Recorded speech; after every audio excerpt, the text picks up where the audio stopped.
made my first art when I was 8 years old, and I made it just to escape from the reality. My inspiration, I find it everywhere. I find it in the countries where I'm traveling. I find it around me. I find it in the nature.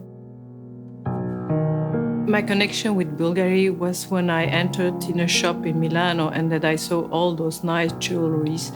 And there I had such an imagination to make some serpenti. The serpenti for me is a symbol.